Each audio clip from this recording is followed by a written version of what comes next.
Tomorrow it's you. Come on, man. Y'all, you know that was fucked up. Y'all know that was fucked up. Y'all know that was fucked up. So much unprovoked and indiscriminate tear gassing and shootings and assaults and arrests from ICE has happened in Illinois these past 2 weeks. Our team at Status Coup brings you this recap after having relentlessly covered so much ground and being targeted for attacks by federal agents. Before we head over to the West Coast to bring you more coverage of this invasion, here's a glimpse into what we've seen and what we expect will happen next. This is what remains of those tear gas canisters. This is the intersection of Kedzie and Pershing in Chicago's Brighton Park neighborhood. And this here yesterday was the scene of ICE agents. They were chucking tear gas out the windows of their cars, throwing flashbangs, all after they had just shot a woman in this neighborhood. It's a largely Hispanic community, and they have already been living under the fear that they are going to be next. Like, I might be racist, but white people could go out and do whatever they want, but I can't. Yeah. We had to carry our ID, passport IDs with us. You want to see what real independent journalism funded by the people for the people looks like? You ever heard a story like this in America? You're looking at it. Congratulations for always being somewhere where mainstream media is not. Flint, Michigan. See you in Nevada. Thanks to people like you, we can get the truth. Corporate media, they've been lying to us for years, and you go straight to the people. You are the man. I'm glad you're here. For as low as 16 cents a day, you'll keep us on the ground, covering the important stories the corporate media covers up.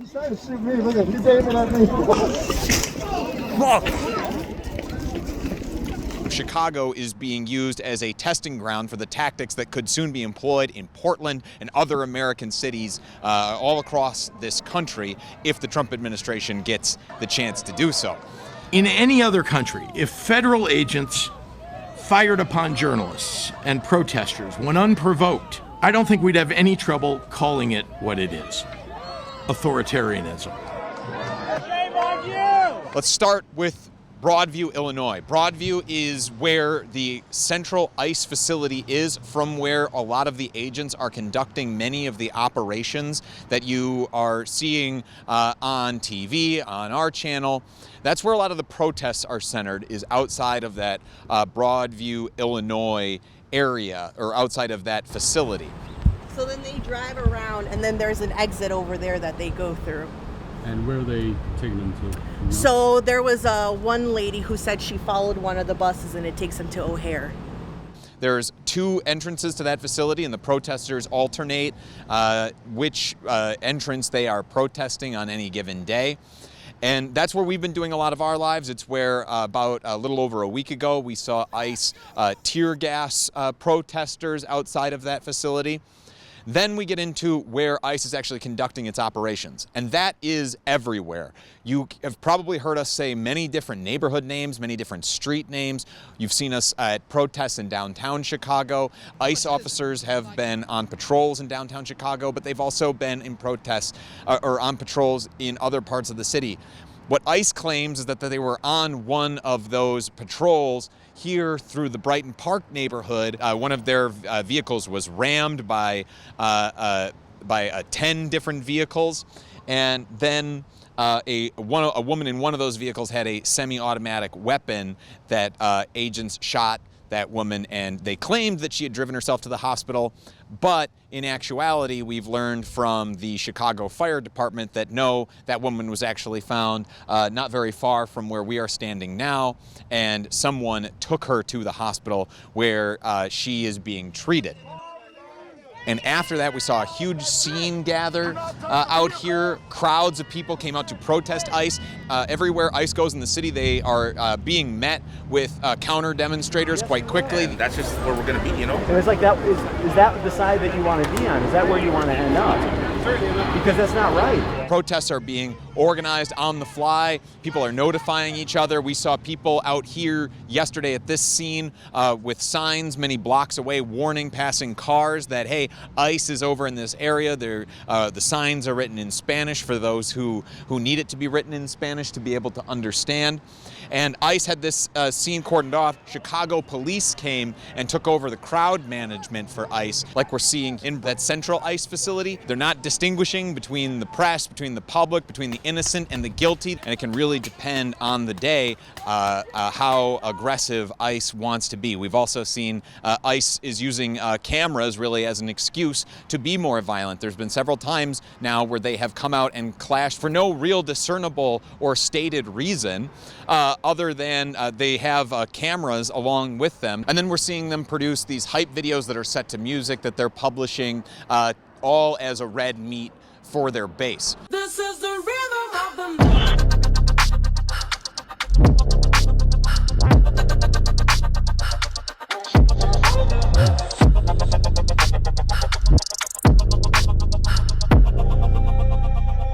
Is unbelievable what's going on in Portland. We have an Insurrection Act for a reason. If I had to enact it, I'd do that. When we go there, if we go to Portland, we're going to wipe them out. And this is all potentially a preview as to what we're going to see in other American cities. We're seeing Trump talk with the same language that he used in the lead up to the violence that's been enacted here on the city of Chicago by the federal government. He's now using it to talk about Portland. We've seen ICE out in LA, and we've seen, of course, the National Guard deployed to Washington, D.C., and that city occupied. So who knows exactly where the limit is here? Where do they stop? Get the fuck off my land! I've lived in Chicago for over 30 years. This is stunning. I've never seen anything like this before. Joey, how long have you lived and organized in the city of Chicago? 1968. Back in those days and those times. And I'm just pissed that we're facing even more horrendous violation of rights right now. I couldn't believe that this is the state I grew up in. This is the country I grew up in.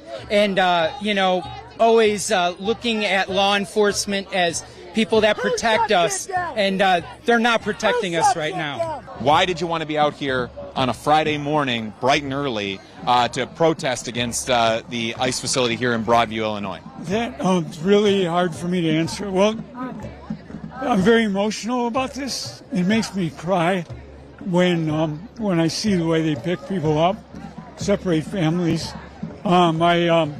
My daughter-in-law has a special needs kid. His mom was picked up. She probably was a good citizen, like all these other ones. And it just makes me sick what they do. I'm not sure I'm going to be able to continue to hold it in.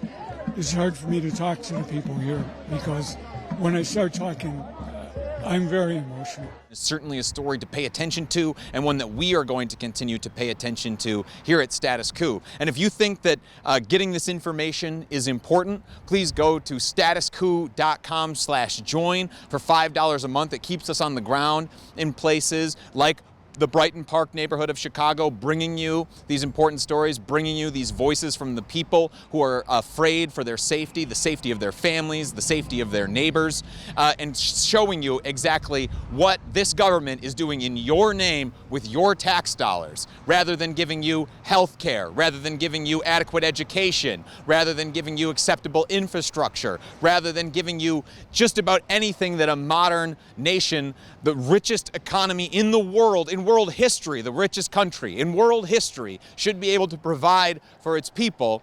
And yet we have communities in this country that are where the water is unsafe to drink, where people don't have enough food to eat, where they don't have a roof where they can comfortably sleep under at night, and now increasingly have to be afraid of violence being enacted on them purely for the color of their skin or living in the wrong communities like we're seeing here in Chicago.